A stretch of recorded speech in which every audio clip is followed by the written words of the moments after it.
Nouvel objectif vacances avec la Croatie qui attire à nouveau de nombreux touristes et notamment des Français qui aiment retrouver le caractère un peu rétro et aussi tendance de ce pays des Balkans, avec aussi des agences immobilières qui proposent de vendre des îles en mer Adriatique, véritables bijoux dont certaines sont mises sur le marché pour 3 millions de dollars.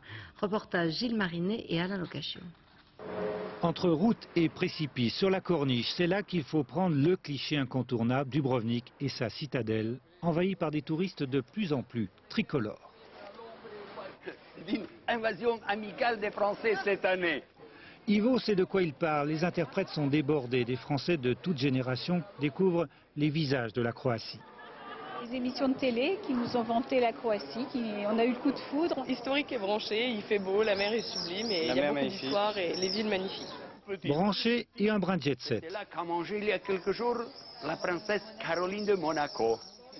Après le frisson people, la moiteur de l'ascension. Sous un soleil implacable, plus de 30 degrés. Les remparts de Dubrovnik se méritent. La photo, là encore, est obligatoire, mais en voyant ça, on pardonne beaucoup aux escaliers. Français? Oui, on a déjà... s'il vous plaît, c'est beau, très beau. Non, très beau, non, papa. Les touristes sont nombreux, les restaurateurs aussi. Autour de la proie, c'est la foire d'empoigne, mais une table vaut de l'or. En quelques années, le prix du mètre carré a connu une progression fulgurante. Dans la vieille ville, là où c'est le plus cher, le prix du mètre carré peut atteindre 5 à 6 000 euros. À quelques kilomètres de là, et toujours avec Ivo, on ne parle plus en futile mètre carré. Pas de détails. Ici, c'est la vente en gros, une île, sinon rien. 3,5 millions de dollars, le prix de ce paradis tout proche de Dubrovnik.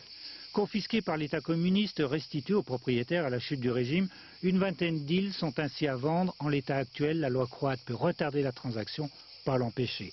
Aux grandes dames de Ivo, cette île a un passé religieux. Elle fait aussi lieu d'exécution d'opposants au régime communiste. Cet îlot est vraiment chargé de l'histoire culturelle, religieuse et aussi les souvenirs des familles qui ont perdu les siennes sur cette île et leurs os sont ici dans leur tombeau. Et demain, Ivo devra retourner dans le chaudron de la citadelle. Les vagues de touristes ne laissent pas de répit, sinon chaque soir, celui-ci.